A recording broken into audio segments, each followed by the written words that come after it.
support our coverage with a free account on Privacy, the service that keeps you protected when shopping online. Get $5 to try it now by using promo code QZZ2J. All right, next up we have Beth with Blink Charging. Beth is the brand communications manager.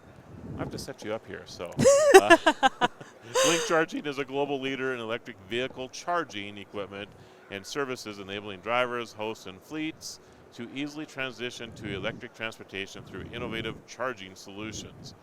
And just so you know, at one time I was the poster child of autonomous vehicles in this country. Oh, no way. And of course with EVs as well, because you know what I found interesting about autonomous vehicles, self-driving vehicles, if you're not familiar with that, is that a lot of car companies weren't afraid to experiment with fuel, right? Yeah. So it was kind of this natural merge of autonomous vehicles and EVs at the same time. So as I think most autonomous vehicles, in my opinion, in the future will probably be EVs. Yeah, I think that's where it's looking is going to go. Yeah. Obviously, right now, most people are still driving their cars, so we serve both. Yeah, absolutely. So tell me about Blink.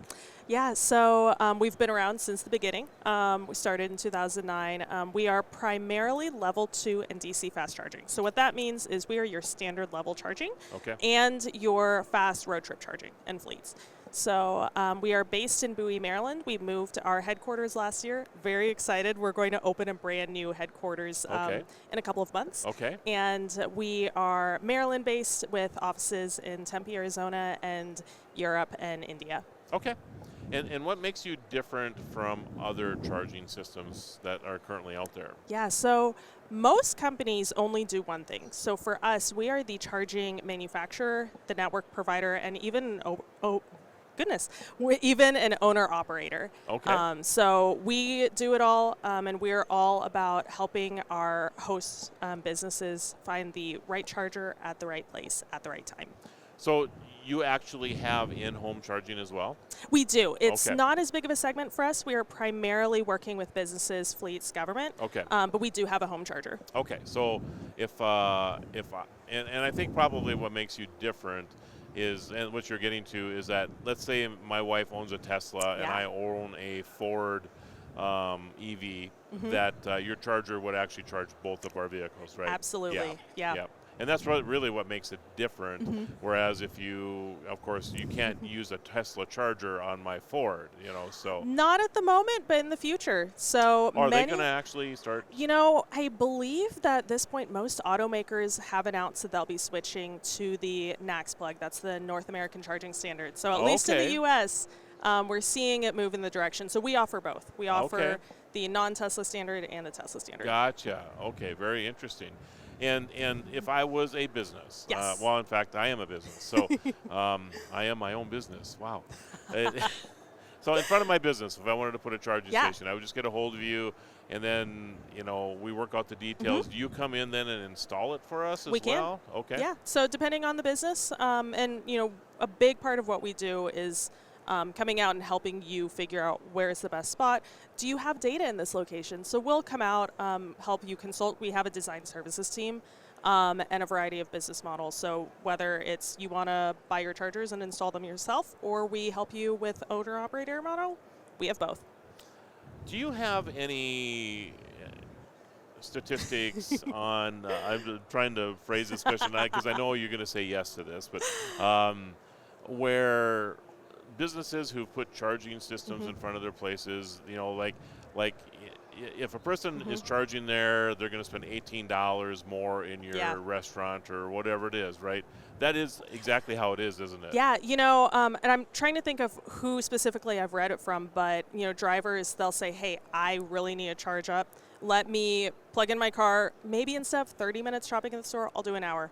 I'll, get dessert at the restaurant. Right. So, we have both level 2, that's standard charging, and fast charging. So we do see both.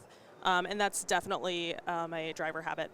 And I think, and I know I'm picking on Tesla a little bit here, but between LA and here, there is the big ice cream cone. Are you familiar with this? I am not. Tell me more. All right, so I think it's Eddie's, but this place, it's in. I'll think of the name of the place shortly, but it's basically a ghost town, right?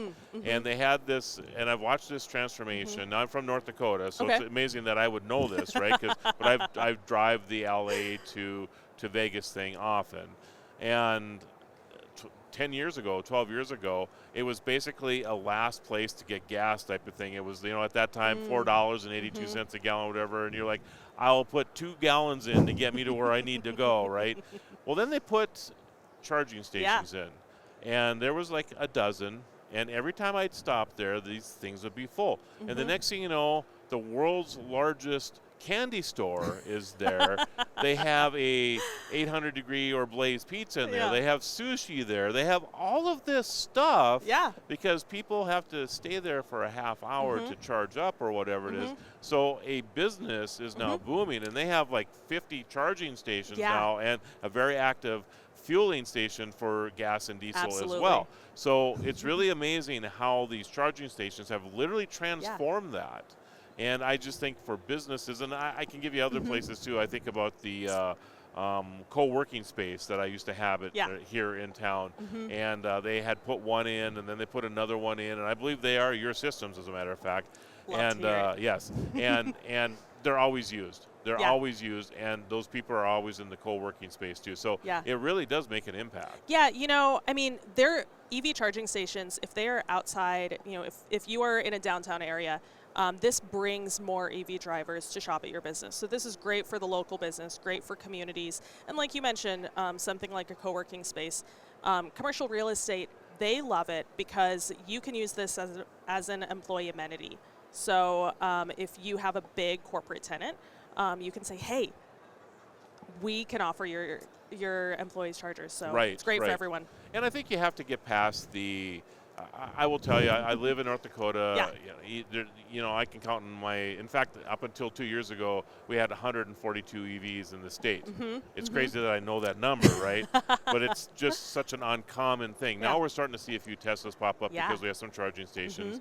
And I thought our car dealerships were really at a disadvantage for this because we didn't have the infrastructure to support EVs, and our car dealerships couldn't even sell the cars because how do you put fuel in these things, right? So anyway, that's a long story. I'm sorry. But we're here to help that. Yes. And I just think that whether you love them or hate them as a business, you have to understand that these people who have EVs are your potential customers as well. Absolutely. And you can actually maybe even benefit from that a little bit too. So, do you see a lot of government installation too? We do. So, actually, Blink, we are one of 3 vendors for the U.S. Postal Service. Oh, okay. So if you saw the holiday ad from this year's Postal Service ad, we're in it. Okay. So very exciting. Want to name drop that one, but. Yeah, so we serve government, fleet, commercial real estate, multifamily. We serve them all. Nice. So, all right, people want to know more information about Blink?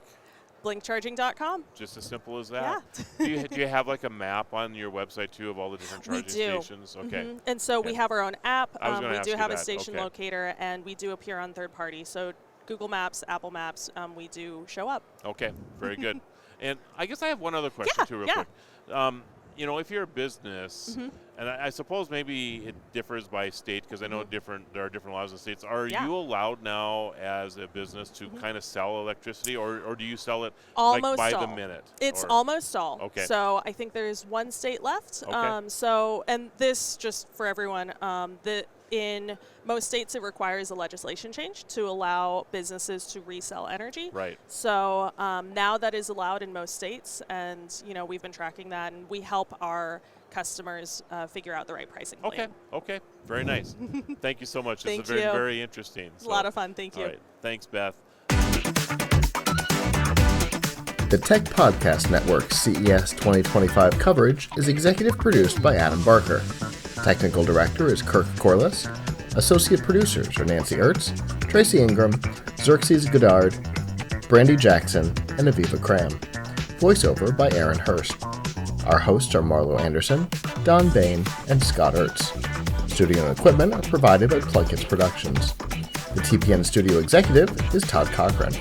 This has been a Tech Podcast Network production, copyright 2025.